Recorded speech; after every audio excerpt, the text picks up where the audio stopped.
Today we're going to look at slopes. This is section 3.3, slopes today. Take a minute or two, check out the warm-up. Hit pause right now, do the warm-up. I'll put the answers down. Alright, hopefully you tried the warm-up. There are your answers for the warm-up problems at the top. So let's take a look at what we call slope.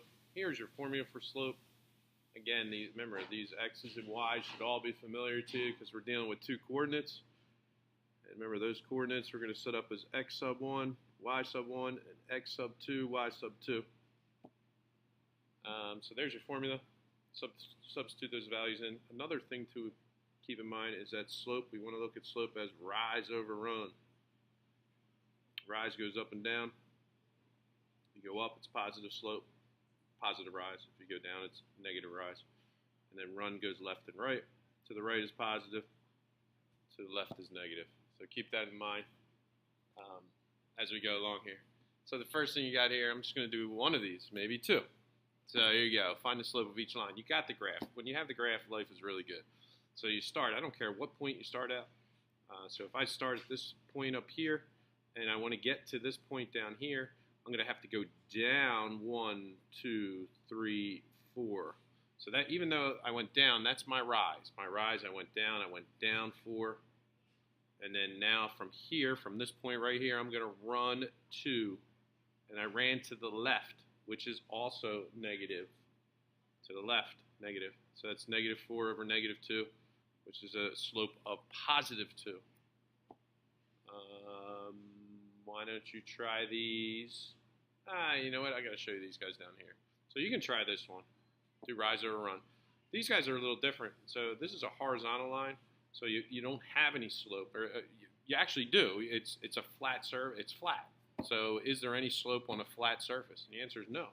So your slope here is actually 0. So horizontal lines, your slopes are 0. And yes, that's a Z. This is a vertical line. Vertical lines are straight up and down. It's not zero slope. This is a huge difference here. If you apply the formula, which we're going to apply down here, you would find out that you actually get a 0 in the bottom. That is undefined slope. So all vertical lines have undefined slope. So all horizontal lines have 0 slope. All vertical lines have undefined slope. The bottom problem's down here. Apply the formula at the top. y2 minus y1 over x2 minus x1. Here are your coordinates. Same as we did with distance. We're going to label them. By now you should be able to label these. I'm going to throw them into my formula. So when I throw those into the formula, I don't have much room down here. It's going to be y2 minus y1. So that's, and then remember, watch your signs here. Negative 5 minus negative 2 over x2, which is 3, minus x1, which is negative 6. In both these cases, I have a negative negative. So right there, negative negative 2 becomes positive. So this becomes negative 5 plus 2. And negative negative 6 becomes positive. So that becomes 3 plus 6. So this gives me a total of negative 3 over 9, which reduces to negative 1/3. You go ahead and try 1B. We're going to flip over to the other side. So hit pause, try 1B there. Yeah, you're going to see some word problems. And what you want to do is refer to the info at the left. If sales of fitness equipment increases at the same rate. So right there, as soon as you see a rate, anything with rate, you should start thinking it's slope, or it's an average rate.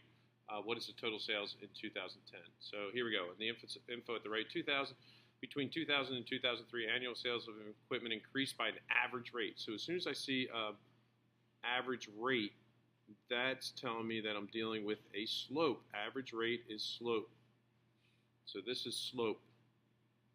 So I know my slope is 314.3 million per year. In 2003, the total sales were 4,553 million. So we have some numbers here. So I know in 2003, I'm going to set up a coordinate. In 2003, that's going to be my independent variable.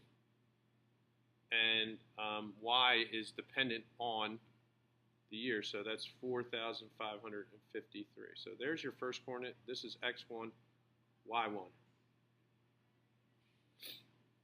I want to know what are the total sales in 2010. So here's 2010, but do I know the total sales in 2010? The answer is no. So I don't know what y2 is. That's what we're going to look for.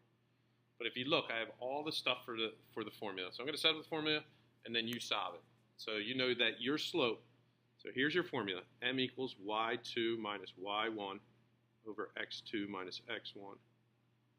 So I know what my slope is. I have my slope. It's up here. I'm going to substitute that in. 314.3 equals y2. I don't know what y2 is. Minus y1. I know what y1 is. 4,553. And remember, that's millions. And then over x2, which is 2010, minus 2003. And we're going to do a little math here. The bottom, you'll see the bottom. I'm just going to do one more step for you. I'm going to let you finish it. y2 minus 4,553. And then the bottom becomes 7. You don't like fractions, get rid of your fractions. So what's my next step here? I'm going to multiply both sides by 7 to get rid of that 7 in the bottom. You should be able to finish it from there. All right, let's do this.